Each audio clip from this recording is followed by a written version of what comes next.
Tamil Nadu CM ದಳಪತಿ Vijay ಇವತ್ತು ಮೂಕಾಂಬಿಕೆಗೆ ಬಂದಿದ್ದು ಮೂಕಾಂಬಿಕೆಯ ದರ್ಶನ ಪಡೆದು ಪೂಜೆಯನ್ನು ಸಲ್ಲಿಸಿ ಹೋಗಿರುವಂತಹ ವಿಚಾರವನ್ನು ನಾವು ನೋಡ್ತಾ ಇದ್ದೀವಿ.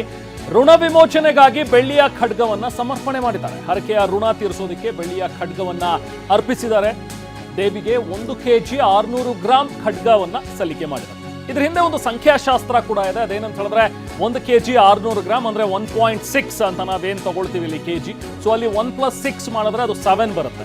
7 ಅಂತ ಹೇಳಿದ್ರೆ ಸಪ್ತಮ ಸ್ಥಾನ. ಜ್ಯೋತಿಷ್ಯದಲ್ಲೂ ಕೂಡ ಸಪ್ತಮ ಸ್ಥಾನಕ್ಕೆ ಬಹಳ ಪ್ರಾಮುಖ್ಯತೆಯನ್ನು ನೀಡಲಾಗುತ್ತೆ. ಸಪ್ತಮ ಸ್ಥಾನ ಅಂತ ಹೇಳಿದ್ರೆ ಅದು ದಂಪತಿಯ ಸ್ಥಾನ ಅಂತಾರೆ. ಅಂದ್ರೆ ಪತಿ ಪತ್ನಿಗೆ ಸಂಬಂಧಪಟ್ಟಂತಹ ಒಂದು ದಾಂಪತ್ಯದ ಸ್ಥಾನ.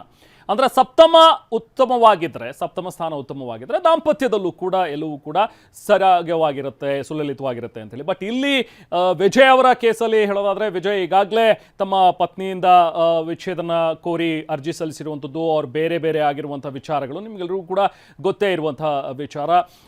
ಸೊ ಅದನ್ನ ಹೊರತುಪಡಿಸಿದ್ರೆ, ಬಟ್ ಸಪ್ತಮ ಅಂತ ಹೇಳಿದಾಗ ಒಂದು ಔದ್ಯೋಗಿಕ ಸ್ಥಾನ ಕೂಡ ಭದ್ರಪಡಿಸ್ಕೊಳ್ಳೋದಕ್ಕೆ ಬಹಳ ಮುಖ್ಯವಾಗಿರುತ್ತೆ. ಸೊ ಹಾಗಾಗಿ ಸಪ್ತಮಕ್ಕೆ ಹೆಚ್ಚಿನ ಒಂದು ಪ್ರಾಮುಖ್ಯತೆಯನ್ನು ನೀಡಲಾಗುತ್ತೆ. ಸೊ ಅದೇ ಒಂದು ವಿಚಾರವಾಗಿ ಬಹುಶಃ 1 ಕೆಜಿ 600 ಗ್ರಾಂನಷ್ಟದ್ದೇ ಒಂದು ಬೆಳ್ಳಿಯ ಖಡ್ಗವನ್ನ ಇಲ್ಲಿ ಸಮರ್ಪಣೆ ಮಾಡಿದ್ದಾರೆ ಅನ್ನುವಂಥದ್ರ ಬಗ್ಗೆನೂ ಕೂಡ ಈಗಾಗಲೇ ಇದನ್ನ ವಿಶ್ಲೇಷಣೆ ಮಾಡಲಾಗ್ತಾ ಇದೆ. ಅದ್ರ ಜೊತೆಗೆ ಋಣ ವಿಮೋಚನೆಗಾಗಿ ಒಂದು ಬೆಳ್ಳಿಯ ಖಡ್ಗ ಅಂದ್ರೆ ಬೆಳ್ಳಿಯಿಂದ ಮಾಡಿರುವಂತಹ ಒಂದು ಖಡ್ಗವನ್ನ ಕೊಡುವಂಥದ್ದು ಒಂದು ಸಂಪ್ರದಾಯ ಅಂತೇಳಿ ಅಲ್ಲಿನ ಅರ್ಚಕರು ಕೂಡ ಮಾತನಾಡ್ತಾ ಇದ್ರು. ಸಾಮಾನ್ಯವಾಗಿ ಸಾಕಷ್ಟು ಜನ ಭಕ್ತರು ಈ ತರದ ಬೆಳ್ಳಿ ಖಡ್ಗ ಸಮರ್ಪಣೆ ಮಾಡುವಂಥದ್ದನ್ನ ನೋಡ್ತೀವಿ. ನೋಡಿ, 1 ಮತ್ತು 6 ಅದನ್ನ ಕೂಡಿದ್ರೆ 7 ಸಂಖ್ಯೆ ಬರುತ್ತೆ. ಕೊಲ್ಲೂರು ಕ್ಷೇತ್ರದಲ್ಲಿ 7 ದೇವತೆಗಳ ಸ್ಥಾನ ಇದೆ. ಇದು ಕೂಡ ಬಹಳ ಮುಖ್ಯವಾದಂತಹ ಒಂದು ವಿಚಾರ. 7 ದೇವತೆಗಳ ಸ್ಥಾನವಿರುವಂತಹ ಈ ಕ್ಷೇತ್ರಕ್ಕೆ ಖಡ್ಗ ಸಲ್ಲಿಕೆ ಮಾಡಿದ್ರೆ ಅದು ಕೂಡ ನಂಬರ್ 7 ಬರೋ ಹಾಗೆ ಅಂತ. ಬ್ರಹ್ಮ, ವಿಷ್ಣು, ಮಹೇಶ್ವರ 3 ದೇವತೆಗಳು, ಕಾಳಿ, ಲಕ್ಷ್ಮೀ, ಸರಸ್ವತಿ ಈ 3 ದೇವತೆಗಳು, ಜೊತೆಗೆ ಆದಿಶಂಕರಾಚಾರ್ಯರು. ಸೊ ಸೇರಿದ್ರೆ ಒಟ್ಟು 7 ದೇವತೆಗಳ ಒಂದು ಸ್ಥಾನ ಇದೆ ಮೂಕಾಂಬಿಕೆ. ಸೊ ಹಾಗಾಗಿ 1 ಕೆಜಿ 600 ಗ್ರಾಂ ತೂಕವಿರುವಂತಹ ಖಡ್ಗ ಸಮರ್ಪಣೆ ಮಾಡುವ ಮೂಲಕ ಅಲ್ಲೂ ಕೂಡ ಒಂದು ಸಂಖ್ಯಾಶಾಸ್ತ್ರ ನಾವೇನು ಹೇಳ್ತಾ ಇದ್ವಿ, ಸಪ್ತಮ ಸ್ಥಾನ, ಅದ್ರ ಜೊತೆಗೆ ಇಲ್ಲಿ 7 ದೇವಿ ದೇವತೆಗಳು ಇರುವಂತಹ ಒಂದು ಸ್ಥಾನ. ಸೊ ಹಾಗಾಗಿ 7 ನಂಬರ್ ಬರೋ ಹಾಗೆ ಇಲ್ಲಿ 1 ಕೆಜಿ 600 ಗ್ರಾಂ ತೂಕ ಇರುವಂತಹ ಒಂದು ಖಡ್ಗವನ್ನು ಸಮರ್ಪಣೆ ಮಾಡಿದ್ದಾರೆ ಅನ್ನುವಂಥದ್ರ ಬಗ್ಗೆನೂ ಕೂಡ ಈಗಾಗಲೇ ವಿಶ್ಲೇಷಣೆ ಮಾಡಲಾಗ್ತಾ ಇದೆ. ಸೊ ಆಗಲೇ ನಾನು ನಿಮಗೆ ಹೇಳ್ತಾ ಇದ್ದೆ, ಅಲ್ಲಿದ್ದ ಅರ್ಚಕರು ಕೂಡ ನಮ್ಮ ಜೊತೆಗೆ ಮಾತನಾಡ್ತಾ ಹೇಳ್ತಾ ಇದ್ರು ಇದರ ವಿಶೇಷತೆ ಏನು, ಯಾಕೆ ಭಕ್ತರು ಇಲ್ಲಿಗೆ ಬಂದು ಈ ಥರದ ಖಡ್ಗವನ್ನು ಸಮರ್ಪಣೆ ಮಾಡ್ತಾರೆ ಅನ್ನುವಂಥದ್ರ ಬಗ್ಗೆ ತುಂಬ ಸವಿಸ್ತಾರವಾಗಿ ಮಾಹಿತಿಯನ್ನು ಕೊಡ್ತಾ ಇದ್ರು. ಅದ್ರ ಜೊತೆಗೆ ಇವತ್ತು ತಮಿಳುನಾಡು ಸಿಎಂ ವಿಜಯ್ ಬಂದಿದ್ದಾರೆ ಈ ಕ್ಷೇತ್ರಕ್ಕೆ. ಸೊ ಹಾಗಾಗಿ ಇದು ತುಂಬ ಹೈಲೈಟ್ ಆಗಿ ಕಾಣ್ತಾ ಇದೆ ಅನ್ನುವಂಥದ್ದು ಒಂದು ವಿಚಾರ. ಬಟ್ ಎಲ್ಲರೂ ಕೂಡ ಇಲ್ಲಿಗೆ ಬರುವಂತಹ ಭಕ್ತರು ತಮ್ಮ ಶಕ್ತಿಯಾನುಸಾರ ಇಲ್ಲಿಗೆ ಸಮರ್ಪಣೆ ಮಾಡುವಂಥದ್ದು, ಖಡ್ಗಗಳನ್ನು ನೀಡುವಂಥದ್ದು ಈ ಮುಂಚಿಂದಲೂ ಕೂಡ ನಡೆದುಕೊಂಡು ಬಂದಿರುವಂತಹ ಒಂದು ವಾಡಿಕೆ.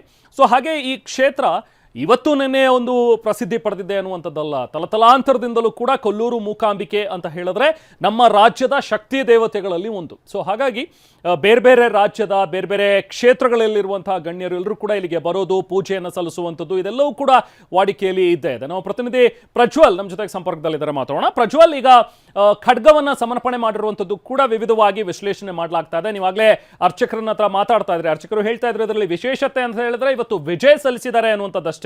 ಅದು ಬಿಟ್ರೆ ಬೇರೆ ಸಂದರ್ಭಗಳಲ್ಲೂ ಕೂಡ ಬೇರೆ ಬೇರೆ ಭಕ್ತರು ಬಂದು ಈ ತರದ ಖಡ್ಗ ಸಮರ್ಪಣೆಯನ್ನ ಮಾಡ್ತಾರೆ ಅನ್ನುವಂಥದ್ದನ್ನ ಹೇಳ್ತಾ ಇದ್ರು ಪ್ರಜ್ವಲ್. ಸೊ ಯಾಕೋಸ್ಕರ ಈ ಸಮರ್ಪಣೆಯನ್ನ ಮಾಡ್ತಾರೆ, ಬೆಳ್ಳಿ ಖಡ್ಗವನ್ನೇ ಯಾಕೆ ಸಮರ್ಪಣೆ ಮಾಡಿದ್ರು, ಇದ್ರ ಬಗ್ಗೆ ಏನ್ ಹೇಳ್ತಾರೆ, ಯಾವ ರೀತಿಯಾಗಿ ವಿಶ್ಲೇಷಣೆ ನಡೀತಾ ಇದೆ ಪ್ರಜ್ವಲ್? ರೆಹಮಾನ್, ಇಲ್ಲಿಯ ಒಂದು ವಿಶೇಷತೆಯನ್ನ ಗಮನಿಸುತ್ತಾ ಹೋಗೋದಾದ್ರೆ, ಇದು ದೇವಿಯ ಒಂದು ದೇವಾಲಯ ಆಗಿರೋದ್ರಿಂದ ಇಲ್ಲಿ ಶತ್ರು ಸಂಹಾರ ಮತ್ತೆ ಅದೇ ರೀತಿ ವಿಜಯ ಸಂಕೇತದ ಸಂದರ್ಭದಲ್ಲಿ ಈ ಒಂದು ಖಡ್ಗವನ್ನ ಸಮರ್ಪಿಸಲಾಗುತ್ತೆ ಎಂಬುದನ್ನ ಇಲ್ಲಿಯ ಪ್ರಧಾನ ಅರ್ಚಕರು TV9ಗೆ ಹೇಳಿರುವಂತದ್ದು. ಯಾಕಂದ್ರೆ ಶತ್ರು ಸಂಹಾರದ ಸಂದರ್ಭದಲ್ಲಿ ಇದೇ ರೀತಿಯ ಖಡ್ಗವನ್ನ ಕೊಡಲಾಗುತ್ತೆ. ಅದೇ ರೀತಿಯಾಗಿ ವಿಜಯದ ಸಂಕೇತ ಸಂದರ್ಭದಲ್ಲಿಯೂ ಕೂಡ ಇದೇ ರೀತಿಯ ಖಡ್ಗವನ್ನ ದೇವರಿಗೆ ಸಮರ್ಪಣೆ ಮಾಡಲಾಗುತ್ತೆ ಎಂಬುದನ್ನ ಹೇಳಿರುವಂತದ್ದು. ಈ ಹಿಂದೆ MGR ಅವರು ಕೊಲ್ಲೂರು ಮೂಕಾಂಬಿಕಾ ದೇವಿಯ ದರ್ಶನ ಪಡುವ ಅಂದ್ರೆ ಭೇಟಿ ಕೊಟ್ಟ ಸಂದರ್ಭದಲ್ಲಿ ಅವರು ಚಿನ್ನದ ಒಂದು ಖಡ್ಗವನ್ನ ದೇವಿಗೆ ಅರ್ಪಿಸಿದ್ರು. ಆ ಒಂದು ಸಂದರ್ಭದಲ್ಲಿ ಅವರು ದೇವಾಲಯದ ಆಡಳಿತ ಮಂಡಳಿಯಲ್ಲಿ ಒಂದು ಮನವಿಯನ್ನ ಮಾಡಿಕೊಂಡಿದ್ರು. ಏನಂದ್ರೆ ಆ ಒಂದು ಖಡ್ಗವನ್ನ ದೇವಿಯ ಹತ್ತಿರವನ್ನ ಇಟ್ಟು ಅದನ್ನ ಪೂಜೆ ಮಾಡಬೇಕು, ಪ್ರತಿನಿತ್ಯ ಪೂಜೆಯನ್ನ ನೆರವೇರಿಸಬೇಕೆಂಬುದರ ಮನವಿ ಮಾಡಿಕೊಂಡಿದ್ರು.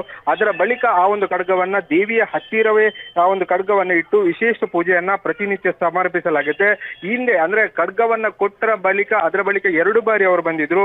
ಆ ಒಂದು ಸಂದರ್ಭದಲ್ಲಿ ಕೂಡ ಆ ಒಂದು ಖಡ್ಗವನ್ನ ಗಮನಿಸಿದ್ರು. ಆ ಪೂಜೆ ನಿತ್ಯ ನಿರಂತರ ಪೂಜೆ ಕೂಡ ಅದಕ್ಕೆ ಆಗ್ತಾ ಇತ್ತು. ಅದೇ ರೀತಿಯಾಗಿ ಈಗ ಅಂದ್ರೆ ತಮಿಳುನಾಡಿನ ನೂತನ ಮುಖ್ಯಮಂತ್ರಿ ಆಗಿರುವಂತಹ ವಿಜಯ್ ಅವರು ಭೇಟಿ ಕೊಟ್ಟ ಸಂದರ್ಭದಲ್ಲಿಯೂ ಖಡ್ಗವನ್ನ ದೇವಿಗೆ ಸಮರ್ಪಣೆ ಮಾಡಿರುವಂತದ್ದು. ಸದ್ಯ ಅವರು ಯಾವ ಉದ್ದೇಶಕ್ಕೆ ಅಂದ್ರೆ ವಿಜಯದ ಸಂಕೇತವಾಗಿ ಕೊಟ್ಟಿದ್ದಾರಾ ಅಥವಾ ಶತ್ರು ಸಂಹಾರಕ್ಕೆ ಕೊಟ್ಟಿದ್ದಾರೆ ಎಂಬುದರ ಬಗ್ಗೆ ಖಚಿತ ಮಾಹಿತಿ ಇಲ್ಲ. ಆದ್ರೆ ದೇವಿಗೆ ಅದನ್ನ ಸಮರ್ಪಣೆ ಮಾಡಿದ್ದಾರೆ. ಆದ್ರೆ ದೇವಿಯ ಪಕ್ಕದಲ್ಲಿ ಇಟ್ಟು ಅದನ್ನ ಪೂಜೆ ಮಾಡಬೇಕು ಎಂಬುದರ ಬಗ್ಗೆ ಅವರು ಮನವಿ ಮಾಡಿಕೊಂಡಿಲ್ಲ. ಅದನ್ನ ಬದಲಾಗಿ ದೇವಸ್ಥಾನಕ್ಕೆ ಅರ್ಪಿಸಿರುವಂತದ್ದು. ದೇವಿಯ ಅಂದ್ರೆ ಈ ಒಂದು ಇಲ್ಲಿಯ ಕೊಲ್ಲೂರು ಮೂಕಾಂಬಿಕಾ ದೇವಿ ಅಂದ್ರೆ ದೇವಸ್ಥಾನದಲ್ಲಿ ಈ ರೀತಿಯ ಖಡ್ಗವನ್ನ ಪ್ರತಿನಿತ್ಯ ಸಾಕಷ್ಟು ಭಕ್ತರು ಬಂದು ಸಮರ್ಪಿಸ್ತಾರೆ. ಆದ್ರೆ ಇವರು ಒಂದು ಗಣ್ಯ ವ್ಯಕ್ತಿ ಆಗಿರೋದ್ರಿಂದ ಇಷ್ಟರ ಮಟ್ಟಿಗೆ ಸುದ್ದಿ ಆಗಿದೆ ಎಂಬುದನ್ನ ಇಲ್ಲಿ ಹೇಳುವಂತದ್ದು Rehman. Yes, thank you Prajwal.